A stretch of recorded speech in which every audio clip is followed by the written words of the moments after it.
Panchayat president തറപറ്റിച്ച് K B. Anilkumar. എല്ലാവിധ lab ടെസ്റ്റുകൾക്കും MHL smart labs, Dubai road, Eriyad, Bahadur mall, Kara and Manus properties, Asmabi college. Kodungallur താലൂക്കിൽ ഇടത് തരംഗം ആഞ്ഞുവീശിയിട്ടും കുലുങ്ങാതെ നിന്നത് UDF ഭരിക്കുന്ന കയ്പമംഗലം പഞ്ചായത്ത് മാത്രം.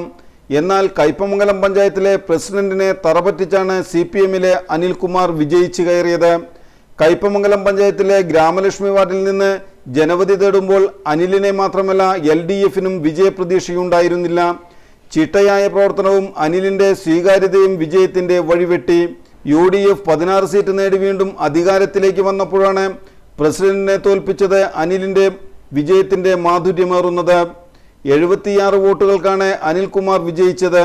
കഴിഞ്ഞ തവണ 20 വാർഡുകൾ ഉണ്ടായിരുന്നപ്പോൾ UDF 10, LDF 9, BJP 1 എന്നിങ്ങനെയായിരുന്നു കക്ഷിനില. ഇത്തവണ 2 വാർഡുകൾ വർദ്ധിച്ച് 22 സീറ്റുകളാണ് നിലവിലുള്ളത്. ഇതിൽ 16 സീറ്റ് UDF-ഉം 5 സീറ്റ് LDF-ഉം 1 സീറ്റ് BJP-യും നേടി. LDF-ന് 4 സീറ്റുകൾ കുറഞ്ഞപ്പോഴാണ് പ്രസിഡന്റിനെ തോൽപ്പിച്ച് കെ.ബി. അനിൽകുമാർ വിജയിച്ചത് എന്നതാണ് അനിൽകുമാറിന്റെ വിജയത്തിന് തിളക്കം കൂട്ടുന്നത്.